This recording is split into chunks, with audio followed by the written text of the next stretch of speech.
I used to write articles for newspapers, and I would send them to the Seattle Times on the things that happened in prison. They had a 5-hole golf course in the joint. If you sliced the ball and it went into they had a piggery, and the ball went into the swinery, into the piggery, you'd see guys, when the ball sliced, they would take off running, and they would jump in that place with the pigs and wrestle the pig for the ball, because if the pig swallowed the ball, they had those liquid centers, it would kill the pig. So if it killed the pig, they'd send the inmate back into the hole. One time, yes, I wrote a book on, I wrote a story for the National Enquirer. It was titled "Send Convicts to Vietnam." So I got a group of convicts in Walla Walla, and I'd have them out in the yard training, marching and stuff with broomsticks, and they published it on the front page of the National Enquirer, "Send Convicts to Vietnam."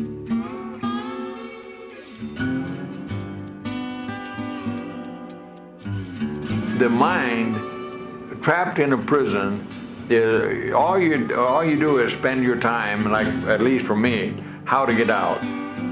I decided what I would do is have a guy getting out come back and plant some guns. About 10 o'clock at night, I told BJ, I said, some guns in the prison, been planted in prison, and I need to tell you where they're at, but you need to get me out because it'll put my life at risk if I tell you. So I had gotten a postcard from the guy who sent them and told me where they were buried.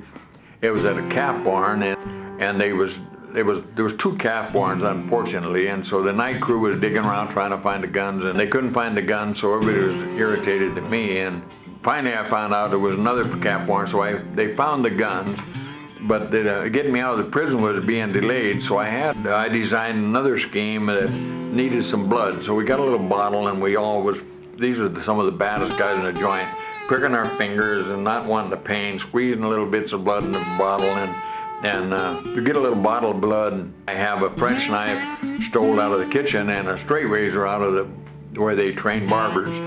I took the razor and the French knife, and I put a little blood on them and threw them on the lawn there by the walk, and then dumped the blood. Then I put a coat over my back, and I went to the hospital and went back to surgery where a convict was working, and I don't like pain, so I had the guy shoot some Novocaine in my back and then take a scalpel and cut me on the back and then sew me up. Had him call the doctor, and, Gordy got cut, somebody tried to kill him, and he told me not to tell anybody, but I'm going to tell you, so now all of this was part of the game. The word goes out that I'm cut. Well, they grabbed me and they put me in protective custody, and finally, it took 6 months before I got released on that particular thing. But anyway, that was one that I apologize to B.J. Ray for running that game. But I think him and I were fishing in Montana one time, and he asked me as we were walking up the river, the Madison River, he said, "Gordy," he said, "did you plant those guns?" And I said, "BJ, if you had asked the question, you know the answer." I was pretty darn good at getting out, legally and illegally, and I was out of the joint, and Ed had just got out, and he didn't have any money, so I had a square-doored safe that I knew where it was at, and I figured we'd go rip this square-doored safe off to get him some money. So I had a stick-shift automobile and parked the stick-shift up on a hill, we had a vice grip or a pipe wrench or something, break the lock on the door, and 2 guys laying on the floor with shotguns, and they started blasting and blew my legs out from under me. I didn't know how bad I was hit, so I told my partner, "Man, you drive," and we jumped behind the wheel of the car, and so Ed throws the car in gear and kills the motor. And I said, "Man, we gotta get off this dang hill," and so he gets the car in low gear, and we jump leapfrogging down off the hill. He kills the motor again. Make a long story short, all the cops in the world swoop down and they capture us, and they sent us back to prison for 5 years for felons in possession of a firearm. The reason we were in prison, in my mind, was because my partner couldn't drive a stick-shift automobile. Time before that, I had a bad lawyer. Time before that, a bad judge. And I can remember in my mind where it's not my fault, it's they and them out there. It's almost like I was running a halfway house for ex-cons, because because the only people they knew were in prison. So they went out and did stupid things like commit other crimes, to come back in, because the only people they knew were in Walla Walla. Prison had become a comfort zone for me. I was respected in there. I had good friends in there. I was somebody in there and all that kind of stuff. When I would get out of prison, I used to feel like God had left a component out of me, that it didn't fit outside. And so I would do some dumb, stupid thing and I'd wind up back in prison, and all my partners would welcome me with open arms. Man, Gordy's back, just in time for football. I remember him escaping was on a tunnel. And they got under the auditorium, and he had about halfway there between the wall and the outside wall, where a lieutenant went by, and fell in the hole. And he said, "This isn't right, He said, "He's fallen in the hole and Gordon was brought out of that and sent to the hole. And he did a lot of time in the hole.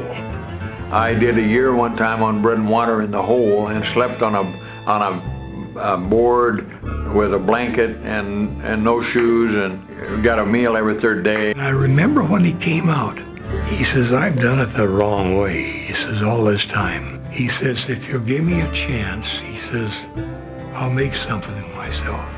And I says, "Well, it's about time, Greg Barlow was the Special Projects Director for the State Board of Community Colleges. And the community colleges got a $70,000 grant to study the educational vocational training programs in the 4 adult correctional institutions. And so they sent a group of people over there to kind of get a feel for what the prison was like. And Bob Ray had asked me to go out and meet with them and get 3 or 4 of my partners to meet with them. So I went out to meet with them, and there was 4 of them. And I said, can't come in here doing a study. Somebody's getting hurt doing a study. And then I started thinking, I said, well, there might be a way you could do a study if you would put a convict on the study team, and he could bring some credibility to it, and it would be empirically sound. And I said, I know just the guy that would fit that bill. And so they hired me.